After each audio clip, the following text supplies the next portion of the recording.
مرد اور عورت کا جو غسل ہے اس میں فقط ایک فرق ہے۔ اعوذ باللہ من الشیطان الرجیم، بسم اللہ الرحمن الرحیم۔ حیض، نفاس اور استحاضہ کے بعد غسل کرنے کا طریقہ کیا ہے؟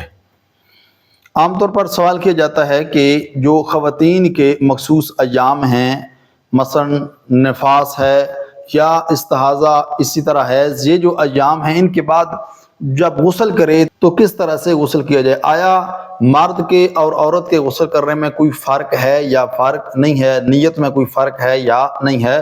تو یاد رہے، جو بھی آپ نے غسل کرنا ہے، چاہے غسل جنابت ہو، چاہے غسل حیض ہو، غسل نفاس ہو، غسل استحاضہ ہو، آپ نے اس کی نیت سب سے پہلے تبدیل کرنی ہے۔ یعنی اگر غسل جنابت ہے تو غسل جنابت کی نیت کریں گے، غسل حیض ہے تو غسل حیض، اسی طرح غسل نفاس ہے یا غسل استحاضہ ہے، جو بھی غسل ہے آپ اس غسل کی نیت کریں گے۔ نیت کرنے کے بعد مرد اور عورت کا جو غسل ہے اس میں فقط ایک فرق ہے، اس کے علاوہ سارے کا سارا غسل جو ہے وہ ایک طرح کا ہی ہے۔ وہ فرق کیا ہے؟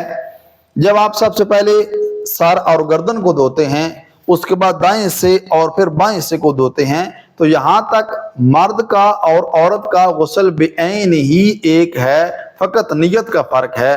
لیکن جب عورت اپنے سر اور گردن کو دھو رہی ہوتی ہے تو اس وقت اگر اس کے بال لمبے ہیں، اور یقیناً خواتین کے بال لمبے ہوتے ہیں، تو جو بال سر کے قریب بال ہیں ان کو دھونا عورت کے اوپر واجب ہے، لیکن جو لمبے بال ہیں ان کو دھونا عورت پر واجب نہیں ہے۔ اگر اس کو نہیں دھوتی اور خشک رہ جاتے ہیں بال، اس صورت میں بھی عورت کا جو غسل حیض ہے، غسل استحاضہ، غسل جنابت، غسل نفاس، وہ غسل جو ہے وہ ٹھیک ہوں گے۔ دعا ہے رحیم پروردگار کی بارگاہ میں خدا بند کریم ہم سب کو احکام الہیہ کے مطابق زندگی گزارنے کی توفیق عطا فرمائے۔ والسلام علیکم ورحمۃ اللہ وبرکاتہ۔